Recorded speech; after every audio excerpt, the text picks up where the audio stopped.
And welcome back to Mastering Sales. I'm Brent Gove. Good to be with you. Okay, today what we're going to talk about is mentally setting the table with your buyers and sellers. Mentally setting the table. Think about it. They've never bought a home. They've never spent a, what's up, Rich Farless? Good to see you, buddy. But they have never bought a home before. Let's just a little condo for $250,000, $300,000. If they've never bought anything, it's scary as could be. I remember buying my first expensive home, and I think it was I want to say $189,000. I was nervous, right? And so you guys are used to it. They're not. So you want to kind of mentally set the table. So how do you mentally set the table? We'll start with buyers. Um, I like to do expectations. I tell them, hey, here's the bottom line. I'm going to find you your dream home in the next 1 to 3 weekends. Like we're gonna find you a home that with the white picket fence and the swing in front of the oak tree and your dream home to raise your family. I'm gonna find you this. I promise you. I'm gonna deliver to you on a silver platter in 1 to 3 weeks. I work like a dog to make that happen. It's not just a sales thing. This is what I expect. And so now they're kind of expecting to buy a home, right? Now, sometimes I want to preface this with sometimes people just aren't ready. Has anyone ever had someone say, well, hey, I'm not ready to buy a home for a year. I think interest rates need to come way further. I'm worried about the stock market really correcting. We're just going to sit back for 6 months, a year, maybe 2 years before we spend $1 million, $2 million, or even buy that condo for 300,000. I want to wait. So what we're taught to do in real estate school, and I think this is wrong. I go, hey, the cost of waiting, if those rates don't drop and they go up half of a point, you borrow $400,000 over a 30-year note, that's going to be another $30,000 in interest. If that price goes up another $20,000, you waiting a year, year and a half, if the market goes up, say, 5% on a $400,000 home, that's 20,000 plus 30,000. That's $50,000 it's going to cost you to wait. I would not take that chance. And I disagree with this, but we're taught to show them the cost of waiting. I don't do that. Because then you're arguing with them. You're saying you're not smart for waiting. I'm smart. Let me show you why I'm smart and you're not. I don't like that. I say, hey, no problem. Tom Costello, you can wait a year. No problem. You can wait 2 years. Not a problem. But Tom, what I want to do right now is I'm going to take you out and show you what $1 million will buy you in Westminster Abbey. Or I want to show you what you can get for $3 million in the south part of Connecticut or in Bozeman, Montana. I'm going to show you what kind of ranch you can get for $3.5 million. That way, next year, a year from now, next summer, a year from this summer, when you do buy that ranch for 3.5 million, you're going to have something to compare it to. Basically, Tom, basically Rich Farless, basically Charlene and James Massey and Makeba. What I want to do, or Makeba, I see you show me how to pronounce that properly. Yes, I was reading. What I want to do is get your feet wet. Write that down. I just want to get your feet wet. Write this down. I just want to introduce you to the market. That way, when you do buy a home on the beach or on the lake or on the river or in that perfect suburb of Folsom or Rockland or Granite Bay or El Dorado Hills, when you do buy, you're going to be a more educated buyer. You're going to have something to compare it to. I want to show you, Rich Farless, I want to show you 1 or 2 homes. That's it. It takes 5 minutes a house. And literally, this will take us like 10 or 15 minutes to do. And I know you're not ready to buy for a year, year and a half. Do you have, 20 or 30 minutes? We need to go show you 2 of the best homes money can buy for $10 million at Lake Tahoe. It's going to be fun and it's going to make you a more educated buyer. So you have something to compare it to. You know what people say to me all the time? Absolutely, let's go. I don't say, well, you really should think about buying now and rates may go up. And if the price of the home goes up 5% on an $800,000 home, that's $40,000. 5% of 800, $40,000 more. 30,000 in interest, $70,000. If it goes up 10%, I can think about it. It's $80,000 just in lost appreciation. And then the 30, that's 110,000. I don't do that. I put my arm around, said, no problem. Wait a year, wait 2 years. But in the meantime, let's get your feet wet. Let me introduce you to the market. Let me show you the best money can buy for $300,000, for 1.3 million, for 10.3 million. You notice my voice doesn't change. It doesn't matter what's 300,000 or 10.3 million.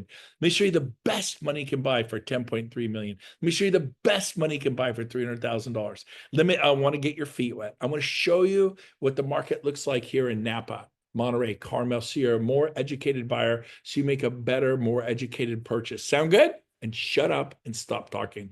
They will say every time, sure. And I go, I'm just going to show you one or two homes. Boom, done. And guess what? Everyone write this down.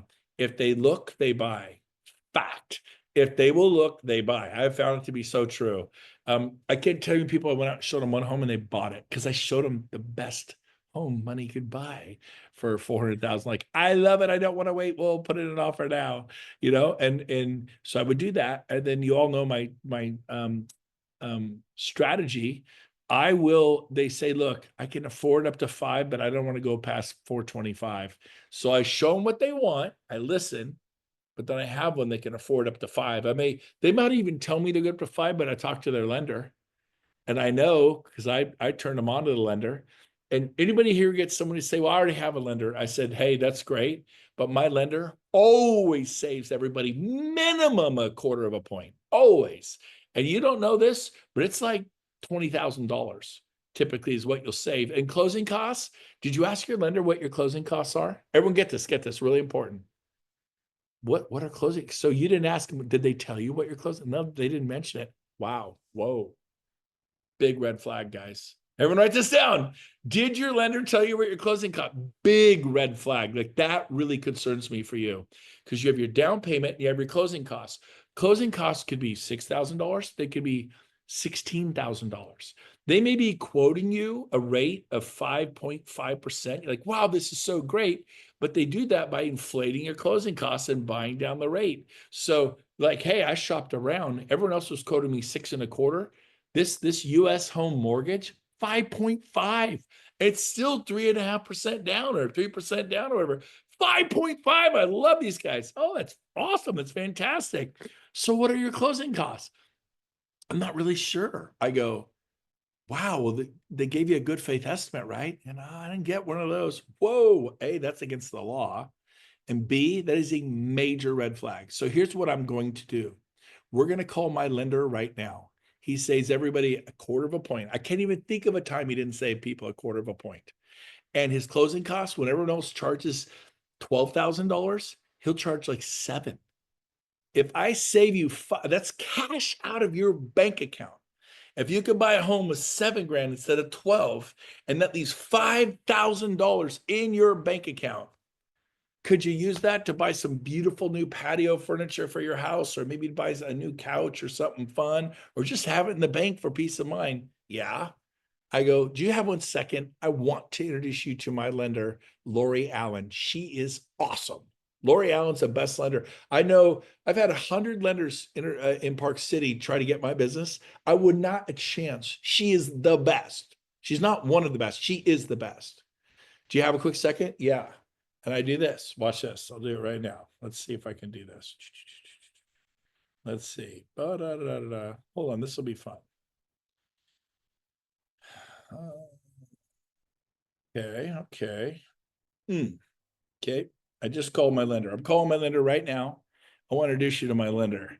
So, yeah, eyebrows went up. Go ahead and take that. I just called somebody on the Zoom here. Go ahead and take it. Hey, Tom, how you doing? How are you? I'm doing awesome. Hey, I'm sitting here with Lori Allen. I just met her here at a $3 million cabin here in Salt Lake City. She's giving quote a rate of 5.5%, which is really good, but they did not give her the closing cost rate, which you and I both know is a major red flag. Yep, I know. His mouth. Lori, I want to introduce you to Tom. This is Tom. There he is. Tom, say hi to Lori. Look at that. Look at that. See? So I do that every single time. Like, I do that 10 times a day at my open houses. Tom, I'm gonna let you go. Okay, thank you. Boom. So the point is, I am on the phone. Do you have, because you can say, I'll give you the number. Here's their business card. If you're handing out business cards, you are a rookie. If you give people your business card, you are a rookie. Don't give out your business card. You need to get so good you get their information. Listen to me. They are never going to call you. Stop giving out your business cards and hoping. That's the worst strategy. I haven't given out a business card in 20 years. I don't give out business cards. I said, oh my gosh, the open house has been so good today. I'm out of business cards. It's been crazy. But I say things that are so compelling that they give me their cell phone number. They're never calling you, but you have to learn, well, how do I do that? Do 30 open houses in the next 30 days. Write that down. Well, I don't want to do it. Good. Suffer. Suffer.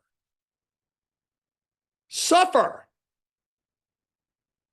Because you're suffering because you're not any good. Guess what I've done? Well, I haven't done 30 in 30 days, but I've done a bunch. And my friend Chris Okamura, he quit his job as a general manager for Berkshire Hathaway, joined EXP. He had a monthly salary. I think he's making like 10,000 a month. He's like, man, I got to make some money. I need every bit of that to survive. So he chose to do 30 open houses in 30s. He did it every single day for 30 straight days. He sold 7 homes his first month at EXP from a dead stop. Would you like to sell 7 homes in the next 30 days? Well, why don't you have some gumption, baby? And like, well, who would I call? Call 100 people, figure it out. Well, how would I do it? Hunger drives you forward. You guys, you and not me, you and not Glenn Sanford, you and not your shaker, you and you alone are holding you back. You are the solution and you are the problem. So back to managing expectations. I only did my first one. I tell people they're going to buy a home within 1 to 3 weekends, period. I absolutely promise you, I'm going to help you get your dream home. And then a lot of times I've talked to their lender. I know, hey, they're good up to 5. They're good up to $1 million. They're good up to 2 million. They may be looking at 1.5. And I show them a house at 1.5 because everyone has what? What do they have? Champagne taste on a what? Beer budget. Everyone has champagne. They want the best. I went and looked at homes, this in Tahoe for $7 million.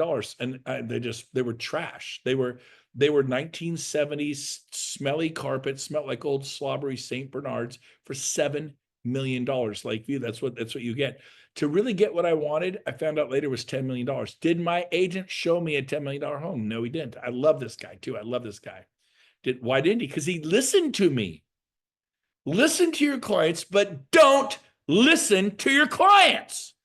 They're going to tell you, like, I don't want to go over 450. Show them 450. They'll be depressed. You're like, hey, you want to go out next week again? No, we got your card. We'll call you. They're depressed because it's crap at 450. But they're good to 600. Have one right here. Have a listing at 550, 100 grand more. The best one at 550. Fold it up. Slide it. You got your little notepad. You got there. See it sticking out right here. There it is. It's called your emergency backup property. And you go show that one for 550. Hey, I got one right around the corner. It's got waterfalls, 4-car garage, built in 2018. It's on 1/3 of an acre. It backs up to a canyon. It's got a wrought iron fence across the thing. And I might even show it to him like this. My thumb is across the price. Look at all the pretty pictures. Look at all the pretty pictures. Like, oh, that's sleazy. Your home's so great. No. I just thumbs over the price. I want them and I go, you want to go see it? How much is it? That's the best part. I'll tell you when we get there. Let's go. And then I'm like, oh my God, we love it. We love it. It's so incredible. I said, okay, so here's my strategy. We offer 450. You'd offer 100,000. I do it all the time. And I've had sellers come down 100 grand, 75 grand, 50 grand. I've had sellers come down $250,000, come down $250,000 because they needed to sell. I close quick in 9 or 10 days. I say, you really want them to come down 100 grand? Yeah, we're closing in 9 days. Can that be done? All the time, it's like buying a milk. Is it hard to go to the store and buy milk? No. Buying a house is like buying a gallon of milk. It couldn't be any easier.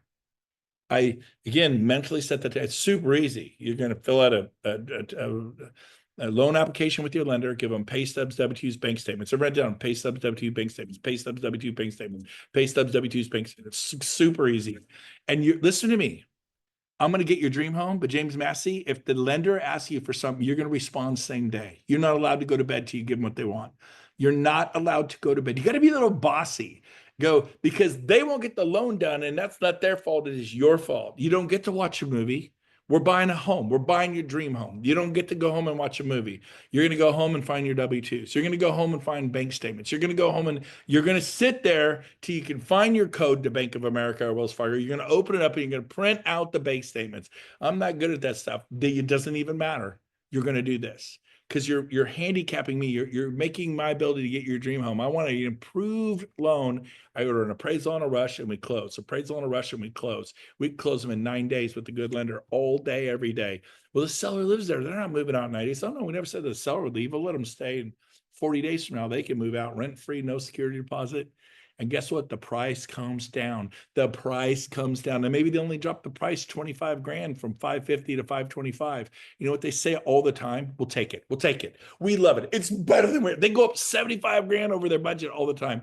Write this down. If they look, they buy. If they look, they buy. If they look, they buy. You just not showing them. I did. I showed them 450. Listen to them, but don't listen to them. If Tony had whipped out a $10 million home cabin in Incline Village, Lake Tahoe, would I really want? Which he did not do, I probably would have made an offer on it. I'd probably own a cabin at Tahoe right now, and he would have made, I don't know, a $350,000 commission. I didn't even ask for a referral fee. I told him, keep it. I don't want 25%. I want to bless you and your family, but help me find what I want. And he didn't do this. Always have it. And then sometimes rich farless will laugh at me. They'll tell me I want to live in Loomis or Granite Bay. And then I'll find something they want, but it's in Newcastle or Orangevale. Well, Newcastle is popular, but it's not Granite Bay and Loomis popular, but it's popular. It's considered more rural. And Orangevale is like, nobody's ever said to me, ever, I want to live in Orangevale. Like nobody. But Orangevale is right here. There's Granite Bay, our #1 community, and Orangevale touches it. And if you go 100 yards over that boundary line into 95662, guess what?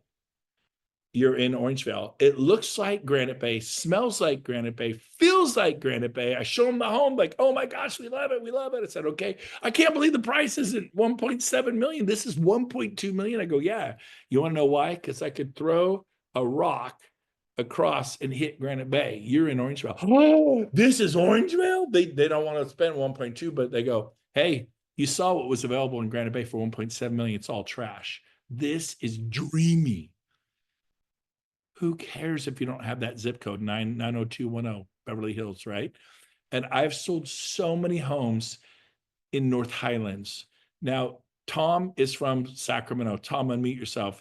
How nice is North Highlands communities? Everyone's like, oh man, North Highlands, I want to live out in North Highlands. Do people say that? No. Never. No. There's helicopters that fly over, people get arrested, helicopter police chase us there.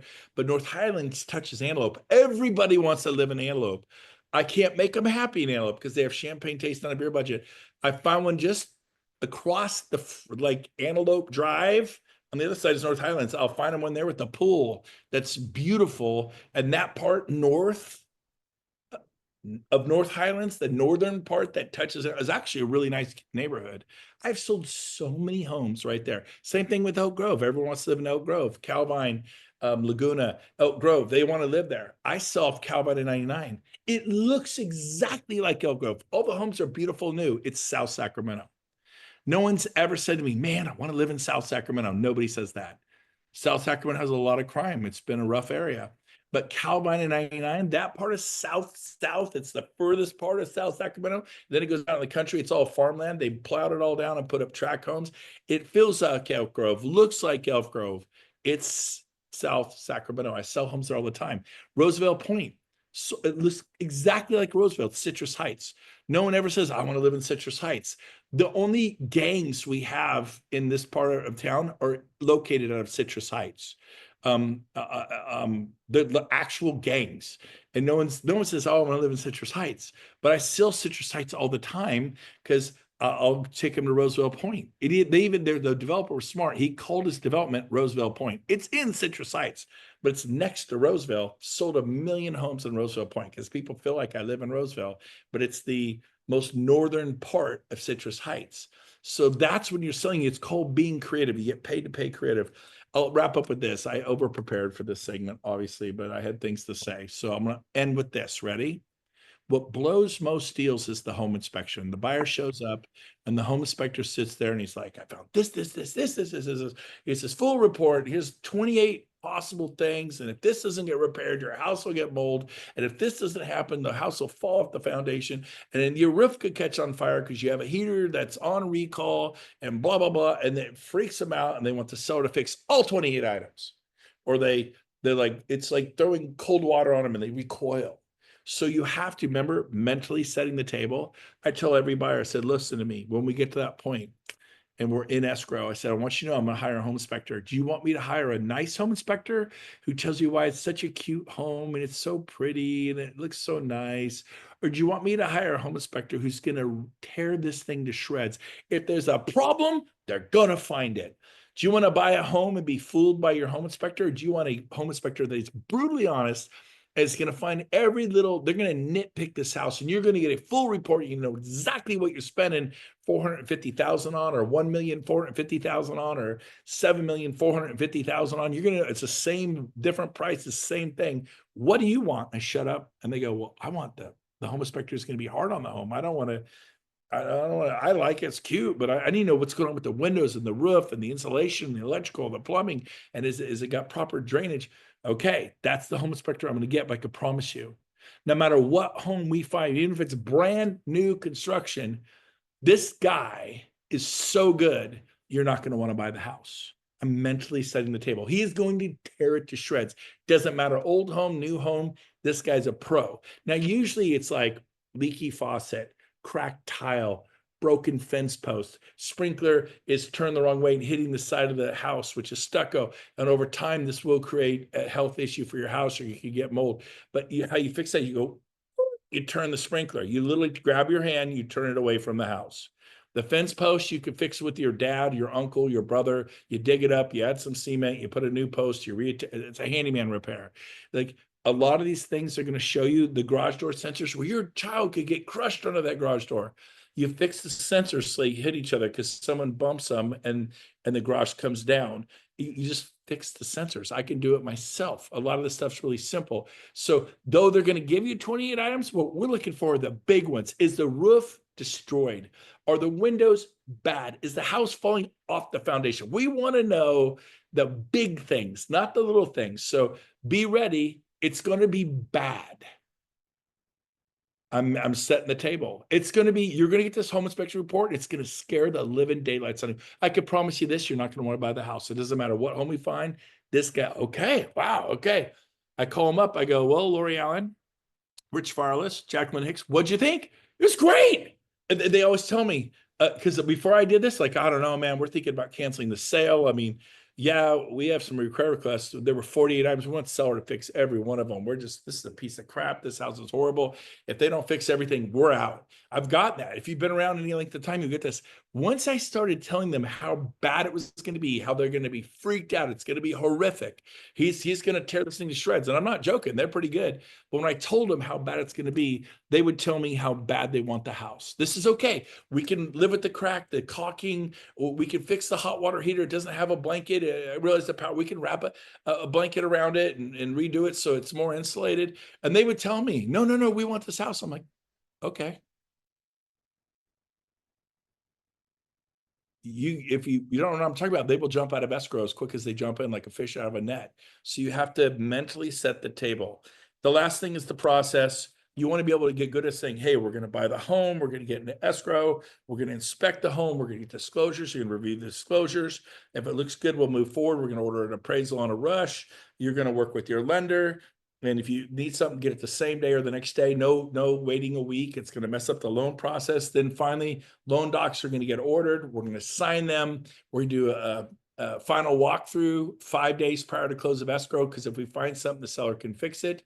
Do you know if you do a final walkthrough in California a day or two before close of escrow, that's not early enough. It has to be 5 days prior to the close of escrow. This has been backed up. I always thought you had to do it right before you close, but their point was, if you find something that's not giving a seller enough time to complete the repair, you did the final walkthrough and things weren't wrong, you have to do it 5 or 6 or 7 days before.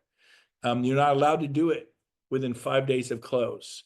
And it's super complicated the way they wrote that in the contract in California. I don't know how they do it in the rest of the country. I actually argued with this brand new 1-year Coldwell Banker agent. He's super analytical. And he basically called me a child. I said, look, I've been doing this 20 years, son.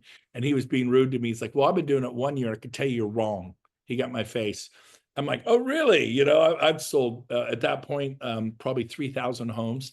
I said, there's not one agent in town that'll agree with you. He goes, look, I've talked to a manager at Coldwell Banker. You are wrong. You talk to yours. I go, you need to go talk. You talk to yours. I'll talk to mine. He's fine, but you're dead wrong. And I went and talked to my management. I was wrong. You are not allowed to do a home inspection a day or 2 or 3 or 4. In California, has to be a minimum of 5 days prior to close of escrow. If you do it within that 5 days, you're in default as a buyer. I was shocked, and the way they wrote it in the contract is so nebulous. It was confusing. I went to everyone I knew, all the big doggies, the agents who sell a lot. They're like, oh yeah, you do it a day before close, a day or 2 before close. That way, if anything's wrong when they move out, you do it right before close. I go, we're all wrong. We're all wrong. It has to be done 6, 7, 8 days before close. That way, if the repairs weren't right or something's wrong, they have time to fix it. You don't get to do it a day or 2 before close. I was shocked. Like Rich Farless is watching this. He's probably as shocked as I am. And that was Ken Dick. I went to the mat with him. I go, this can't be. He goes, it's absolutely how it is. I've been to arbitration litigation. He goes, I go, this is not clear. And he goes, welcome to real estate. The contract is cruddy. Could use another word. But so I don't know. Look at your state. But in California, I could say this, that was shocking. But there's a process. We do the final walkthrough that funds, it records, I hand you the keys. You can write that out. But buyers are like, they don't know what's happening. If you don't educate them, if you don't mentally set the table, they get frustrated. They get frustrated with you. You don't get referred. And then stay in touch. Stay in touch. People said I would have done it. I would have listed the home. I'd have bought a home. I never heard from them again. Stay in touch. Once a year, call everyone. I just wasn't the guy to call them every week, every month. I'm not that guy. Take a day once a year or a week once a year and call your clients. Hey, Rich Farless, Jim Fury, Susan Barron, hey, Sonia Dixon, how are you, man? I'm Robin Fox. What's going on, buddy? And call people. Just say hi. That's all you got to do. You'll get listings, you'll get referrals, you'll grow. Anyways, I'm officially done. Did anybody have a question off something I said where you're like, you just didn't quite understand it, or I jarred you, or you're like, that won't work in my state, or maybe an aha moment. You're like, wow, you said that, and it clicked with mentally set the table. If you do, hit the react button at the bottom like this. You hit down low react, and you could hit this button, and it raises your hand. It put me in the left-hand corner. Does anyone have a question for me off of something I shared today? Go ahead, Carolyn. I see, or you're clapping. Carolyn's clapping. No. I didn't know how to do the other emoji. I do have a question. The home inspector, if they don't want to pay for it, you just suck it up and pay for it because it's going to create a better closing situation. The home inspector? Yeah, I got one. I found one, but he wants it. me to pay him. Yeah, no. The buyer pays for the home inspection. Now, if they want to forego the home inspection, they could sign a piece of paper that says, I reject my bill. Well, I don't reject it. I want one. Then you have to pay for it. They are not free. Well, you're making money. That's not how this works. And you either pay for it, or you do not pay for the home inspection. I would definitely never do that. Now, if it's a single mom and she's legitimately her, or a widow or someone, and they're not just, because we all know the client that wants, you're making a commission, you pay for it. I had a guy that told me to me right now, hey, you making a big commission, there's a $3,500 roof repair, you pay for it. I'm not buying the house. I was so ticked at that guy. But I had so many homes in escrow. I go, fine, don't buy the house, buy something with someone else. And that is a punk bottom thing to do. And that is horrific. That's like your employer saying, hey, by the way, I know payday's this week, but we're taking $3,500 out of your paycheck. Do you realize what you're saying to me? And I got in his face, and he went through with the deal. But I had many homes in escrow. When it's the only one you have in escrow, yes, sir, I'll pay $3,500. Yes, I'll let you own me.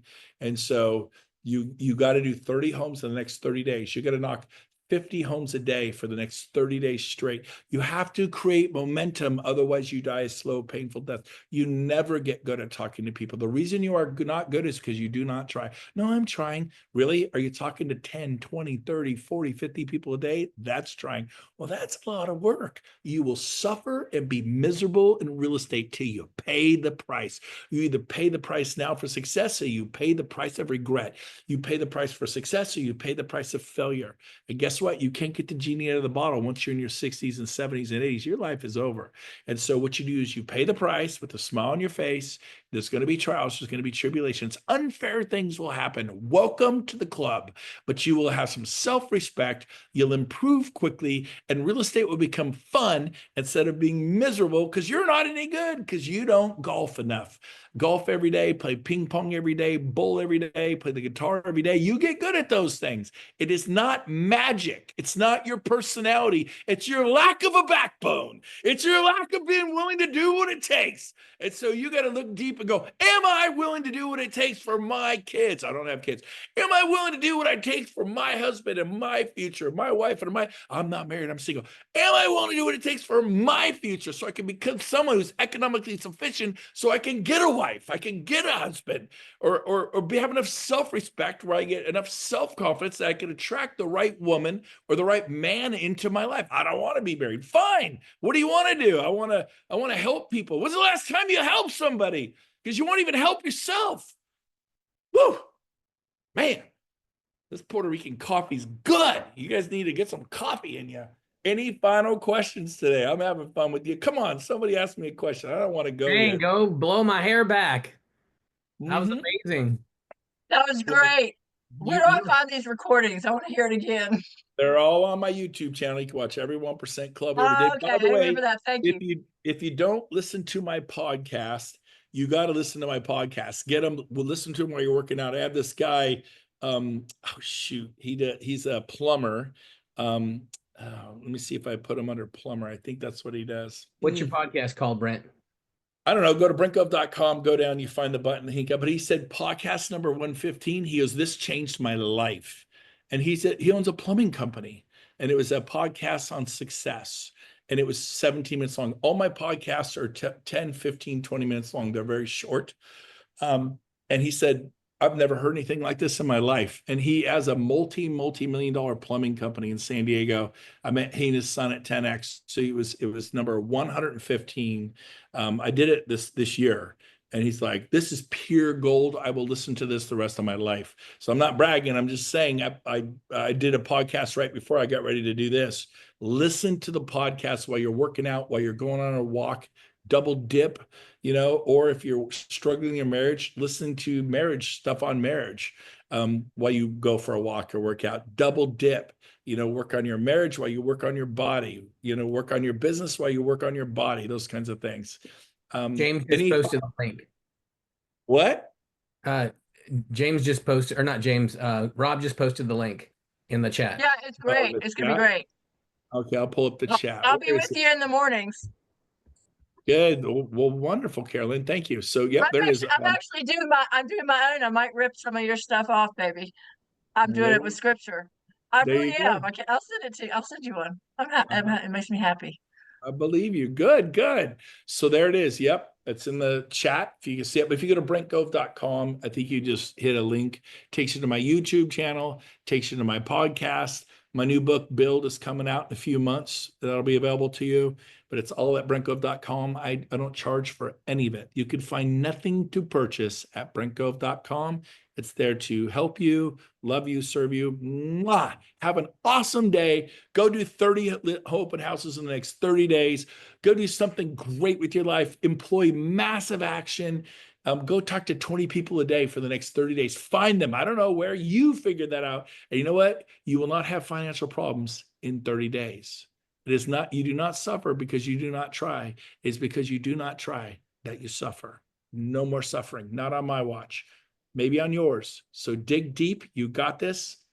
Let's go. We'll see you next week. By the way, I will be broadcasting from the Naughty Nickel in a place called Tortola in Johnny Depp, Pirates of the Caribbean. He talks about going to Tortola next. That's where I'm going to be on the Naughty Nickel.